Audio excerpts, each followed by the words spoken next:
बात स्पष्ट है, जिस प्रकार गृह मंत्री जी वो लोकतंत्र के सर्वोच्च मंदिर में जिस प्रकार बाबा साहब अम्बेडकर जी के बारे उनकी चाहे भाव भंगिमा चाहे जिस प्रकार कटाते हुए जो उनके मन में जो बातें थी एक तरह से उनका अपमान किया। और मैं कह सकता हूं कि लगातार क्या बार बार अम्बेडकर अम्बेडकर करो, इतना नाम भगवान के लिए तो स्वर्ग में जाते हैं।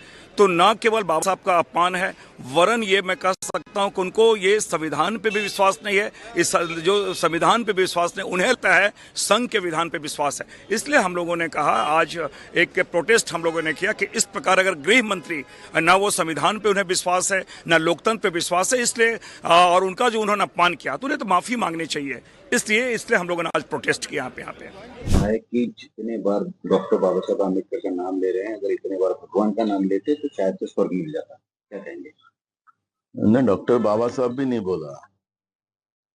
आम्बेडकर ऐसा नाम जितना लेते हो उतना भगवान का नाम लेते तो भगवान मिल जाते। जिनको लोकतंत्र ही माने नहीं, ऐसे लोग सत्ता में बैठे हैं। जिस डॉक्टर बाबा साहब आम्बेडकर ने देश के लिए संविधान किया और एक लोकतंत्र की नींव रखकर सबको जीने का अधिकार दिया, वही बाबा साहब अम्बेडकर के संविधान के आधार पर ये आज देश के गृह मंत्री बने हैं, इनके प्रधानमंत्री बने हैं। लेकिन इनको संविधान भी मान्य नहीं है, देश की आजादी भी मान्य नहीं है। और ऐसे लोग जो सत्ता में बैठे हैं वो इसलिए अम्बेडकर के नाम का गुस्सा करते हैं, क्योंकि उनको मनुस्मृति लाना है और मनुस्मृति लाना है और संविधान खत्म करना है। और इसलिए अम्बेडकर जी का गुस्सा करने वाली बीजेपी की असली सूरत आज देश की जनता के सामने अमित शाह जी के रूप में आए। क्या लगता है फिर से एक बार महापुरुषों का अपमान करना बीजेपी ने शुरू कर? उनका महापुरुषों का अपमान करना, क्योंकि वो तो आजादी के विरोध वाले लोग हैं ना, क्योंकि ये तो अंग्रेजों के साथ ही थे और इन्हें हमेशा जो आजादी की लड़ाई लड़े हैं, जो लोगों ने आजादी के बाद देश के लिए एक आजादी का एक नया पर्व दिया बाबा साहब अम्बेडकर ने, उनका अपमान करना इनका दायित्व ही बनता है। और इसकी असली सूरत पार्लियामेंट में आज अमित शाह के रूप में आपके देश के सामने आई है और सब तरफ बीजेपी का और अमित शाह का निषेध पूरी जनता देश की कर रही है। See, the way Amit Shah has spoken last night in the Rajya Sabha clearly shows that he doesn't want to take the name of Dr. Baba Saheb Ambedkar, who has written the Constitution, who is a primary member of the Constitution who have drafted. Actually, if they would have got, now we realized the members, and today we demonstrated to remember the Ambedkar ji, who is the, pillar behind the Constitution. We have celebrated 75-year Constitution, and within weeks of time, within days of time, the way Amit Shah ji was talking in the Rajya Sabha clearly shows that the BJP RSS doesn't even like the Constitution, doesn't even like the tricolor of this country.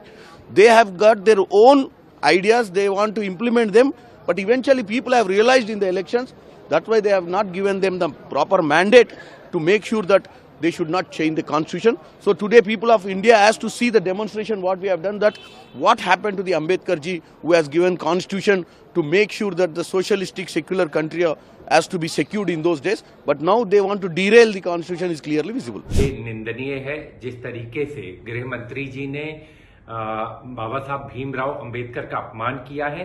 देश के दलितों का, वंचित शोषित समाज का, देश के पिछड़ा वर्ग के लोगों का, हर गरीब का अपमान हुआ है और कांग्रेस पार्टी इसका पुरजोर तरीके से विरोध करती है। और बाबा साहब का अपमान जो है, इस देश का कोई भी हिंदुस्तानी जो है इसको बर्दाश्त नहीं करेगा। और जो ये कृत्य है, इसके लिए अमित शाह जी को, देश के गृह मंत्री जी को माफी देश से मांगनी चाहिए। इस तरीके का ऊंचा बयान, ये चाल, चरित्र और चेहरा भारतीय जनता पार्टी का उजागर करता है।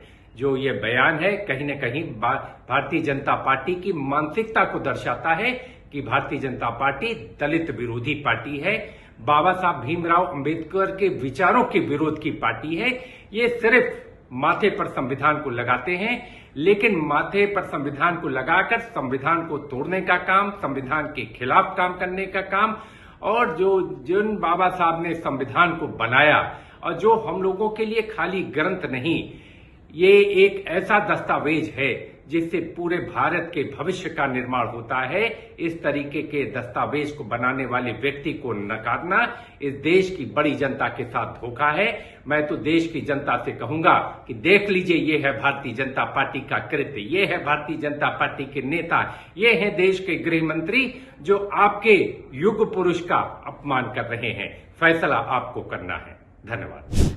मेमरान बार बार अंबेडकर जी का नाम ले रहे थे, अंबेडकर जी के जो उपलब्धियां हैं उसका नाम ले रहे थे, अंबेडकर जी का जो कॉन्स्टिट्यूशन में कंट्रीब्यूशन है उसका नाम ले रहे थे। डिस्कशन क्योंकि कॉन्स्टिट्यूशन पे इस वक्त चल रहा था, तो जाहिर सी बात है उसमें किसी का अगर नाम लिया जा सकता है तो भीमराव अंबेडकर जी का लिया जा सकता है।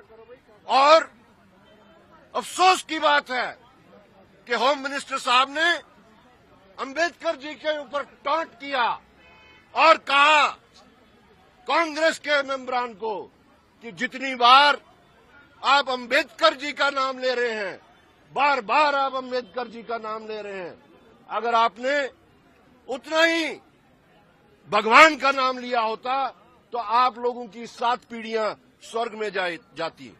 तो आपको हम याद दिलाना चाहते हैं, अगर आज पार्लियामेंट में आप बात कर रहे हैं, इतनी बड़ी बड़ी बातें कर रहे हैं, अगर आप पूरे हिंदुस्तान को इस वक्त चला रहे हैं, इस पे अपने दावा लगा रहे हैं, तो वो भीमराव बाबा साहब अंबेडकर की वजह से है। आपके ऊपर ये शोभा आपको नहीं देता। आपको बजाय अंबेडकर जी का नाम रिस्पेक्टफुली लेने के, आपने उनके नाम पे हद तक आमेज जो अल्फाज इस्तेमाल किए, हम उसका सख्त तरीन अल्फाज में विरोध करते हैं। इसलिए जैसा पूरे मुल्क में आज सारे कांग्रेस के जितने भी कारकुन हैं वो राजभवन तक जाके अपना प्रोटेस्ट, राजभवन के अंदर, राजभवन के बाहर अपना प्रोटेस्ट